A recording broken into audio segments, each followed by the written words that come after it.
conception? Is it more than just a physiological and biological process? What role does spirituality have in our conception journeys and our fertility?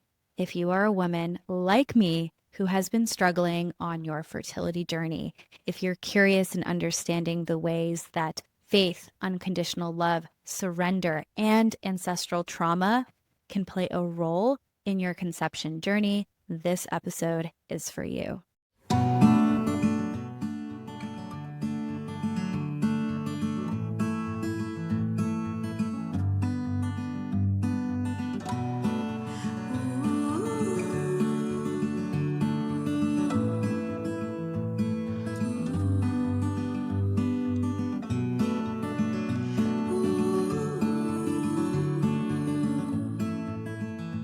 On today's episode, I am so honored and overjoyed to welcome Dr. Julie Vaughn, who is a holistic doctor, author of Spiritual Fertility, and thought leader who specializes in fertility, transgenerational trauma, and somatic healing. I stumbled upon her book, Spiritual Fertility, and today's episode could not have been timed more perfectly. For those of you who have been listening for some time, you'll know that I have been on my own fertility journey for a bit over a year.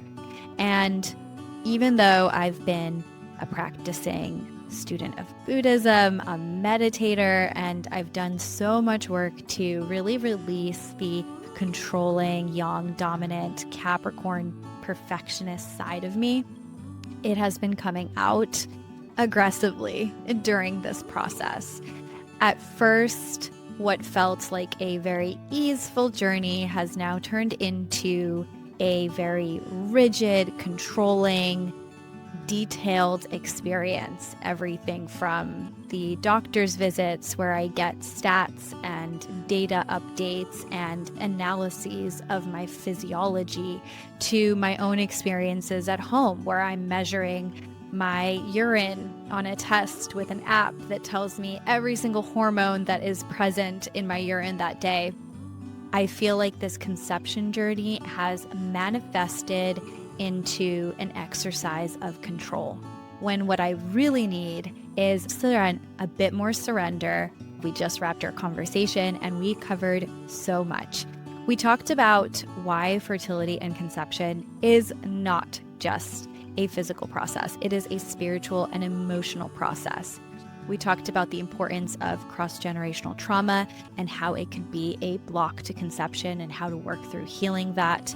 We talked about the ways that our ancestral wounds can tie to our present day relationships and the energetic dynamics that might be at play as a result of ancestral threads. We talked about the power of faith of any kind and how critical that is to the spiritual conception journey. We had a very interesting blip about endometriosis that totally blew my mind. Is it a matriarchal disease that is linked to years of oppression? We get into the energetics. We talked about contraction versus expansion in fertility and why unconditional love might be the key to conception. All this and so much more on today's episode. Without further ado, let's jump on in. Dr. Vaughn, welcome to The Other Way. Hi, good to be here. I am so pumped to speak with you. As I reflected in my email to you right before we met and earlier this week, I'm on a fertility journey, and I've been going through the process of the measuring of everything to a T, the pee sticks, the temperature, the blood results. And when I stumbled upon your book a couple of months ago, I was just so relieved and felt this just immediate resonance with the concept that fertility is truly more than just the biological and physiological processes. And so this conversation could truly not be more timely. I mean it. I always say, and I've said this to almost every client I've ever worked with and every podcast I've ever been on, it's my sincere belief that when we don't get pregnant when we want to, that a massive window of healing opens up. That's no other time in our life. And I've seen this over and over and over again. And while it can be excruciating and so difficult to have to really want and be ready to have children, there are so many things in the space and time that when you reflect backward, looking from the future into the past, makes sense of why the time opened up or what the work was. Or people will do things, hire me, or think about their transgenerational trauma, or look at their environment, or quit their job, or start taking all kinds of things for their health when they're not getting pregnant in a very different way than, maybe if they just had migraine. So it's a really lush and fertile ground, no pun intended. And that's one of the reasons I love being in this space, is because not only do I get to meet people, of course, in a lot of grief and sorrow and unknown, but they also are in a lot of potential and a lot of curiosity and a lot of just readiness to examine and to do. Yeah. In a very different way than we usually do out there in the normal Western world. It's a doing that is reflective. It's a doing that is much more of in the yin, as we call it in Chinese medicine. So I'm happy to help you in this call. And let's talk also after this call, because I feel like everybody who I end up connecting with, I'm meant to work with in that space if I can be of any service. Yeah. Oh my gosh, that means so much. And just being so immersed in this space right now, I've really realized, as I'm sure that you know, given the success of your practice and your book, that so many women struggle with this process, men and women. But it is a really difficult one because it's such a yin experience of almost like receiving that kind of conception process, and that is just so counter what we're used to in our world, which is controlling and doing and measuring and knowing every single thing that's happening. And even under those cases where we are doing some of that, it still isn't working. As a woman going through this, there does feel like a lot of frustration, and it feels like something is wrong, versus looking at it from that other angle, which is that this can also be a beautiful window and a doorway to really reflecting and healing a lot of things too. So I have a whole bunch of questions and we're going to get into all of them, but I do want to start with having you share a bit about yourself. What are 3 words that you would use to describe yourself? I think that gives the audience a feel for who you are on a personal level. Pioneer, kind, curious. I love those. It's all lining up. So that's amazing. Before we dive into some of the questions that I've prepared all around spiritual fertility and the role that perhaps things beyond just our physiological bodies Mhm. have to play in our conception journey, I want to talk about your path to viewing fertility in this way, which is that conception cannot and should not be reduced to just a mass of cells and biochemical processes in a world that is so optimized for that. How did you get here? What made you see things in this way? Thinking about that, reflecting on that question over the years, I feel like I've had different answers at different points of times in my own development and my own unfolding as a human being. And I can share from this perspective that I'm in now that I think more than even being called to work within fertility, I've always been called to be a healer since I was a very young girl. And I was born into a set of circumstances that almost ensured that I would be. My father not only was a Baptist preacher and missionary, but before that, he was a combat veteran in Vietnam, and he had 100% PTSD disability from the VA. He had a very erratic nervous system. He was shell shocked. He lost 80 to 90% of his hearing by the time he was 25 in the war. He was deeply morally injured and deeply injured by combat. But he found service and mission work and God as a part of his own self rehabilitation and his own salvation, I believe, ultimately from the things and atrocities that he experienced. and participated in, to be honest. My father passed away pretty recently. And with that, I found a lot of clarity. I literally felt the meshment that I had with his nervous system leave. I'm a full-time self-employed practicing healer my entire life. This is all I've ever done since I was 21 years old. So that being said, is because I've done a lot of different things to heal my body. I've worked with some of the most amazing people on the planet. And what happened when he passed is I literally felt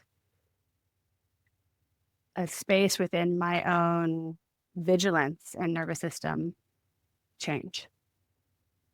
And with that brought such perspective for me about why I was drawn to do the work of fertility to begin with and why I'm good at it. And I think I didn't ever have the clarity about that to begin with. I just moved to New York City when I was 25, 26 years old and opened up a practice and started to see a lot of patients who had infertility and wasn't really sure why that was what I was called to work with. But of course, I thought about it as being like I'm a big advocate for women. I've always been. I love going to the roots of all problems and illness. And you don't get any more to the root than fertility and pregnancy and children. You know, that all of the great philosophers and psychoanalysts and physicians from Steiner to Freud at the end of their lives all returned to working with mother-daughter, mother-son, children, development, all these very beginning base level years. And so I had thought it was that. But what I learned the last few months is that I've been uniquely trained all of my life to be a scientist within the space of trauma and how it embeds in the nervous system and how the animal body reacts and what it feels like to be in that space and how to decode it and work on the puzzle. So all of those skills I learned growing up with a combat veteran in a deeply religious and spiritual setting just naturally flowed into the work that I began to do in New York City with fertility. So from this side now, I have an understanding that what I really work with more than anything is transgenerational trauma. And within the space of when people are exactly like you said, it's not just a bunch of cells to get right or a stick that says you're ovulating and it works. There's so many other things that are the variables that are happening that incorporate and into the experience of actually conceiving and being born. First of all, Dr. Vaughn, I want to send my condolences because I'm so sorry for your loss. I don't know if I mentioned this before, but my mom is going through pancreatic cancer. And so this kind of the looming reality of the fact that all of us are always dying becomes so much more acute in the face of such diagnoses. And I feel like that's a whole topic in and of itself, like navigating the loss of a parent, something that as a society, we don't really prepare people for. It's just something that we truly avoid. And my heart really goes out to you because I can only imagine how difficult that must be. I'm curious with the work that you do with this transgenerational healing, you said the word enmeshment, which, oh my gosh, that resonates so intensely for me. I Mhm. sometimes feel that even with my mom now. Like I will wake up and feel almost like I feel her anxiety about something that she's going through, and she's totally across the country from me. Mhm. I'm wondering, what are some of the thoughts that come up for you as you think about the role that our enmeshment with our living ancestors and parents, deceased ancestors and parents? What are your thoughts on that relationship of enmeshment? Is that something that is constant, but we need to change our relationship with it to have space? It's a really good question. And I think that there's a lot of ways to think about it. And a lot of times as long as something's working for us, we don't really stop to analyze it to see if it needs to leave. So in some ways, when we think about enmeshment, we don't have to think about it in just the negative form. That same nervous system connection is also beautiful. It's also what does bind us to a collective energy, a collective river that we're all in. So the problem can come with certain levels of enmeshment when the dis-ease of it begins to impair our progression, our healing, or when a pattern keeps us in a place of stagnation, blockage, suffering. There's a natural kind of connection that happens between children and their mothers. Rudolf Steiner, again, to mention him, talks about this being that children share the nervous system of their mothers until they're around age 3. And you certainly can feel that because, it's almost designed that way also in our animal bodies, because we need to wake up in the middle of the night or feel if something's off. But what happens if that natural autonomousness, sovereignty that's supposed to happen doesn't happen for a child? What if there's something in a parent that consciously or unconsciously keeps them or tries to keep them in a space of that kind of codependency, to use modern psychology terminology? And that is where we end up sometimes finding ourselves in real problems. And this starts usually like level 1 in our birth with our parents, but we see how it after that can progress into our friendships, our partnerships, the people we're attracted to, the relationships we end up having, our work, our belief in ourselves. So there are a lot of ways that it can sometimes be the most important work, is what is that relationship and what do I carry? That being said, I tend to align myself more with Buddhist philosophy, that we come in and we choose the set and circumstance and people that we're born with to help really set the stage for the spiritual development that we came here for. I do feel that way in my own life. I sometimes my mantra lately is I'm open and attached to joy. But it's almost like whenever I speak to my healer friends in general, it's like a surefire way to have a bumpier and harder life is to be born into the work of service and healing. I don't say that with any kind of pride. I say it it's really fundamental that when somebody comes in to work with you, if they can't feel it in their cells and their own nervous system and their bones, that you have traversed through something that it becomes very hard for them to actually really enter into the space that's required for deep healing. So I think that enmeshment in general is always something that we have to sort of answer ourselves. Is it a healthy level or an unhealthy level? And it looks different in different areas of our life, right? So I do think when we're talking about patterns of trauma and how they're passed down, it can sometimes be a little chicken or egg, right? I'll use my own example from my life, because my dad, who was a combat veteran and lost his hearing and was never treated, by the way, for his PTSD.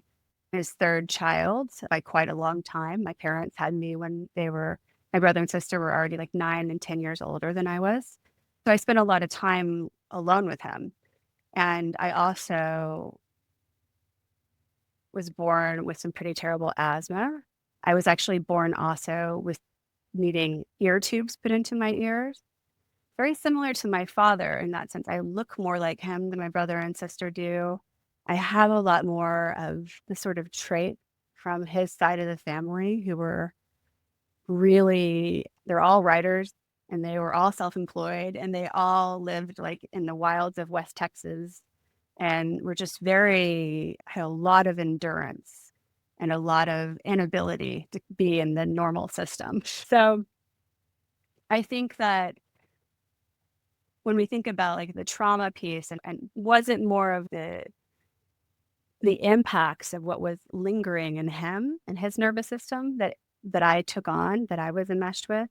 Or was it something that I came into predisposed to be sensitive to because I had those other qualities and traits? I am more aligned. I oftentimes think that the strongest karmic connection I've had in my family in general is with my father.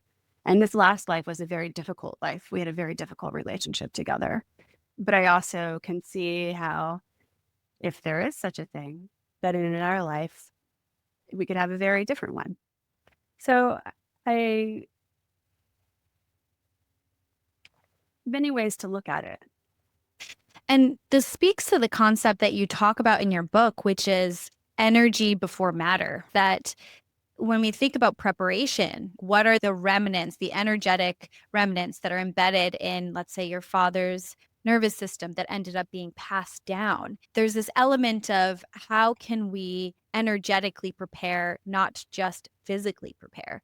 Can you speak to that a bit? Like when it comes to fertility and conception and thinking about energy before matter, are we focusing purely on clearing some of these ancestral wounds, or is it almost like broader than that? In Spiritual Fertility, my book, I began with transgenerational trauma in the first chapter, and then I move into trauma from this lifetime, and then we go into relationships in the next chapter.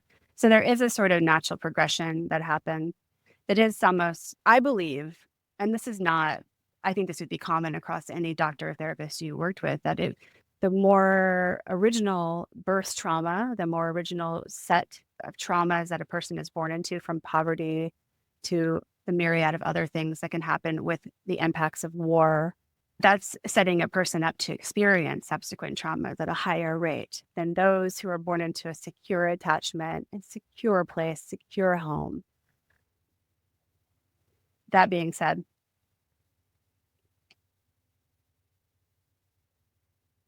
when I moved to New York City and opened up my shop, because within New York City, we have the highest population of people with Jewish ancestry. Some of my first clients that were coming to see me, what I specialize in, which is functional fertility problem or an undiagnosed fertility, or everything's fine on paper. Why am I not getting pregnant? So I was working with a client in the very beginning who was in her late 20s and everything was fine in labs and paper. And I took an approach of starting to really look into what her beliefs were about her fertility, because this also can subsequently be a part of what can create a holding pattern in somebody's fertility journey, or limiting beliefs around our fertility. And a lot of those come from our aunts, our grandmothers, our mothers, and society. Turns out that her grandmother had lost all of her family and was the only survivor of the Holocaust in a concentration camp. And that her mother was born a decade afterward because she was not able to conceive all that time, her grandmother, because of the impacts of what she'd gone through. Extreme loss of weight and the impacts on her whole endocrine system from stress.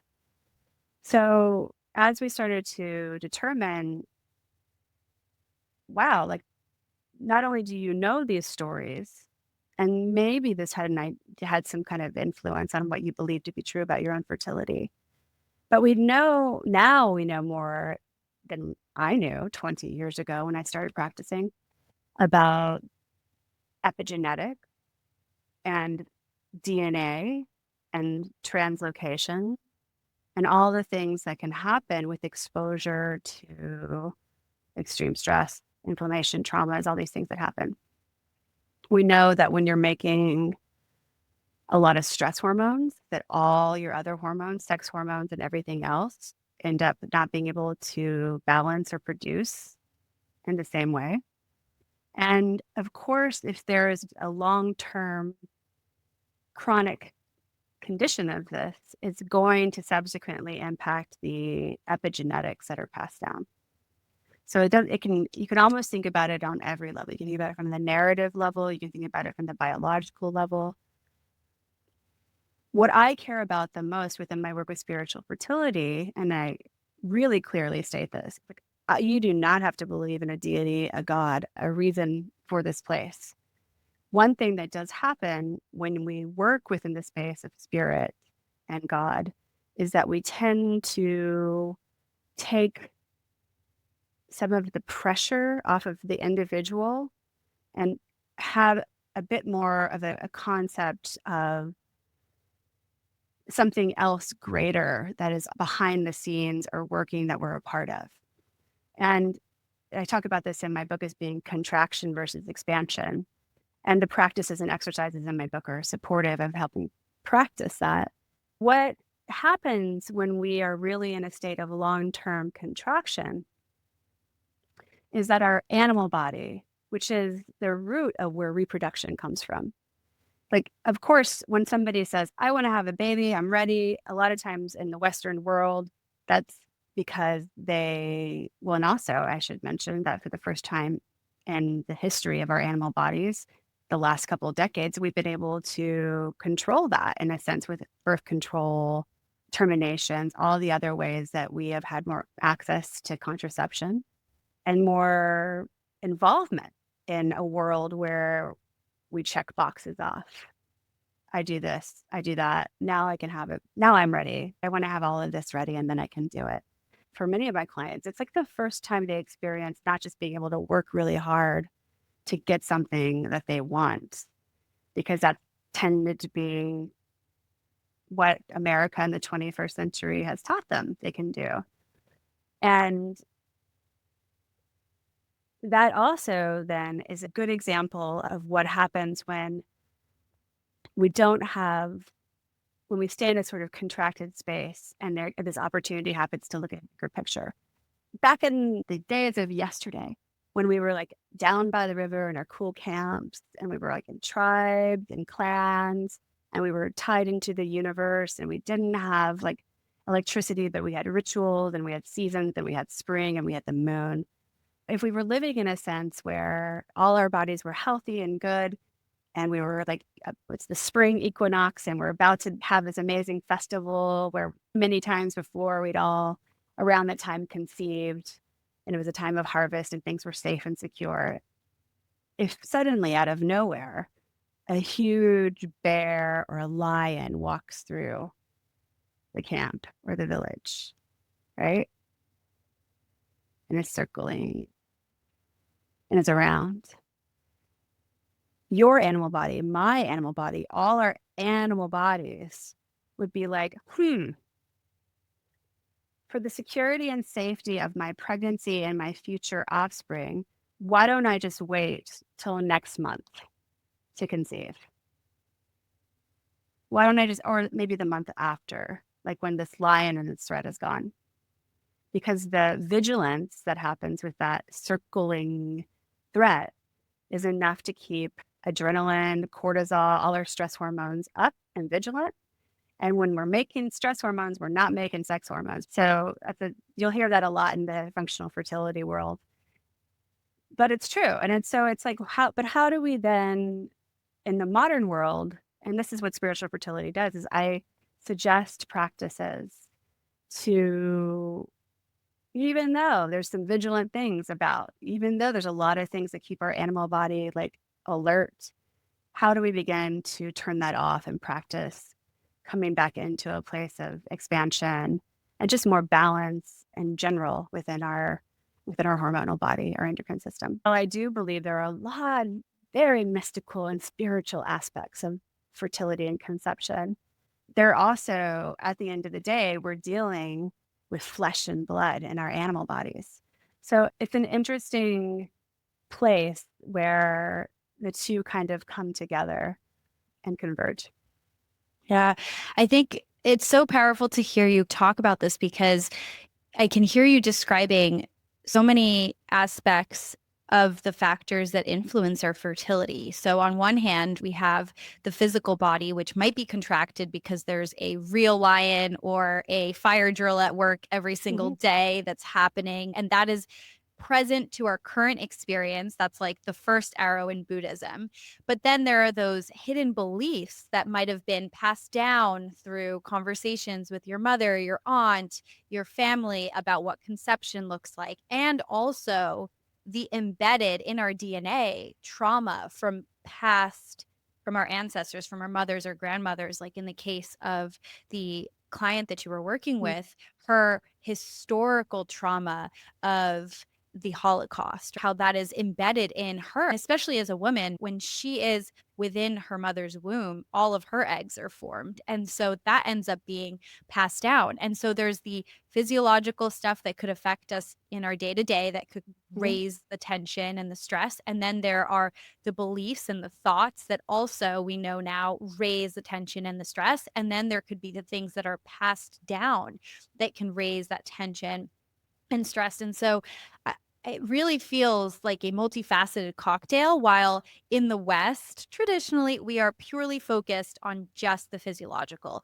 Even thinking about something like IVF, and this is no shade on IVF. I think that it obviously has its place, but it purely focuses on the physiological without fully accounting for, is that environment conducive to receiving that embryo? And what does that look like? Also, what happens if you don't clean up that environment, spiritually speaking?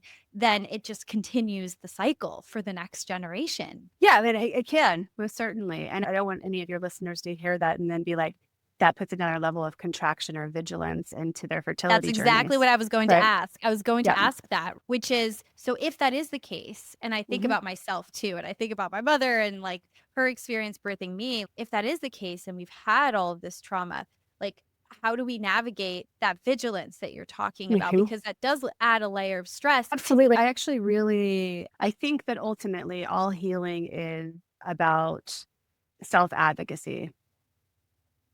It's about mindfulness of what happens in it for you and self-advocacy. And no one out there knows you or is a better healer for yourself than you are.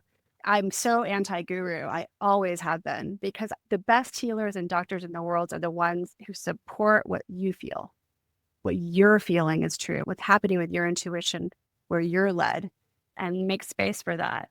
The ones who suggest that you should just do this, take this is it.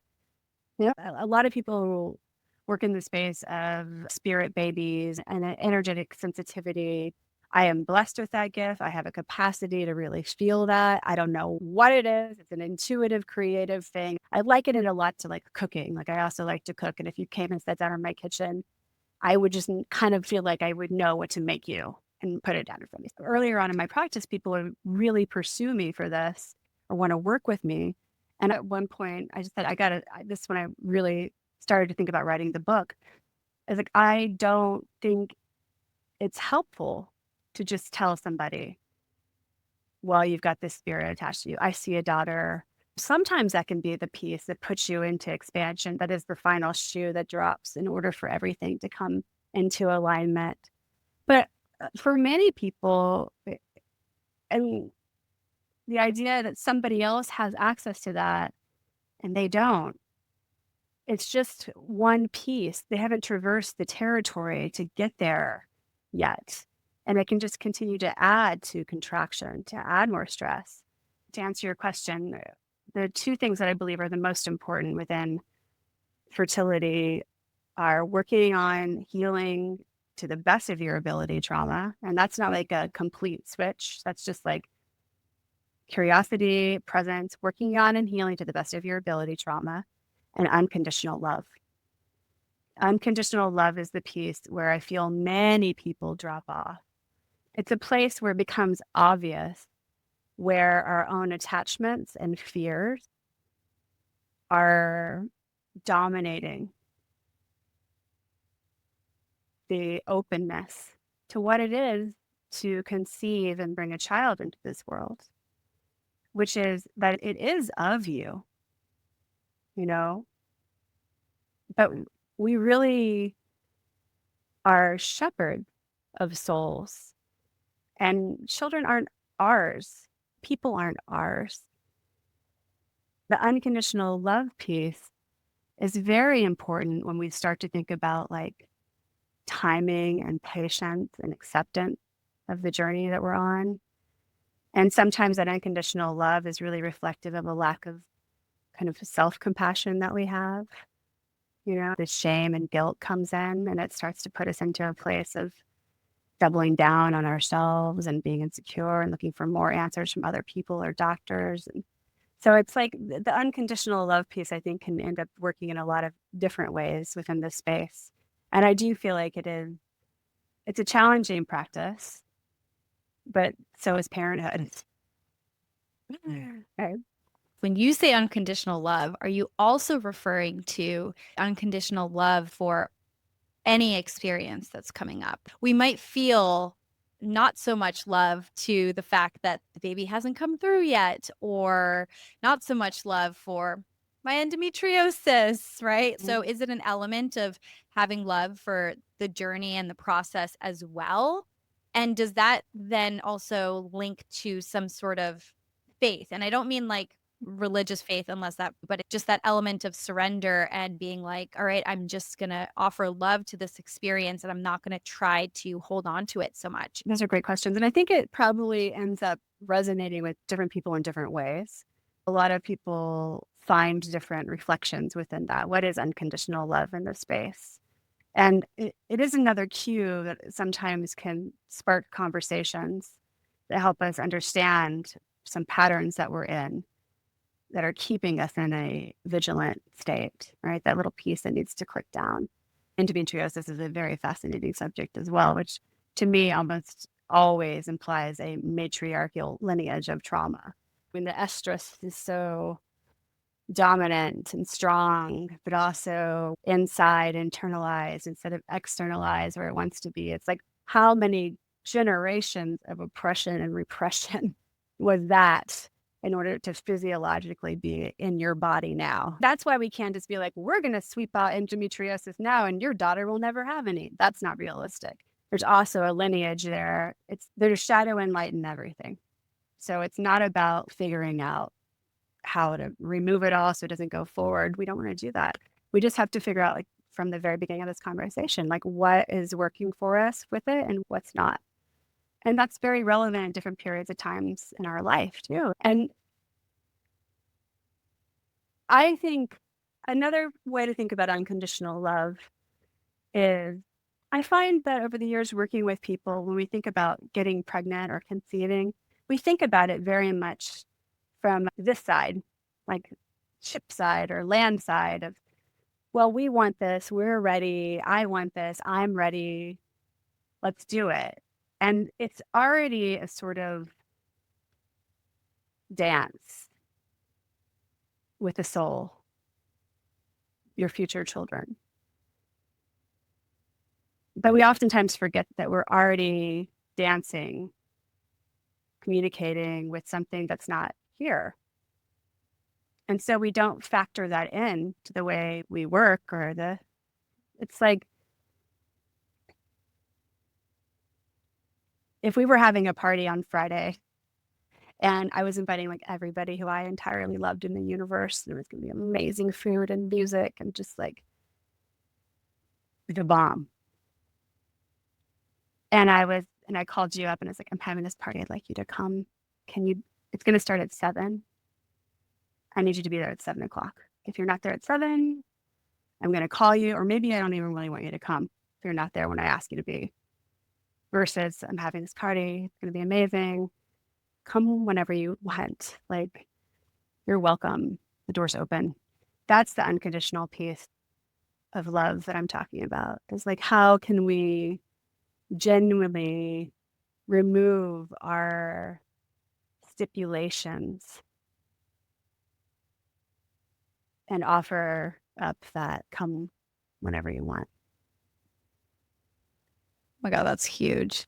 I feel like I have to segue to an aspect that you talk about in the book, which is the masculine and the feminine dynamics. And when we were talking about this unconditional love aspect and the receptive nature of fertility, I feel like there's just something so acute about the grasping, controlling, contracting that feels so much in opposition with the feminine yin nature of openness, receiving. And I'm just curious, in your practice, is that a theme that ends up coming up for a lot of women that struggle with fertility? Yes, that's right. That's true.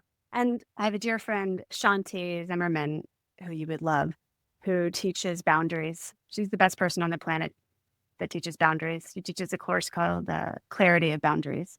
And she talks about blame and shame and guilt being like amazing alarm bells for us to reflect deeper into what the story is behind it. And almost always with that story, we can go back to a trauma. So blame and shame and guilt keep us in a place of control a lot of times because it's a lot of times coming from fear. But women also, we have a natural, forgetting the name of the book, but the concept of time and time tracking and time keeping is very much attributed to women in history because we experienced locally in our bodies menstruation, which was a cyclical experience in a local place.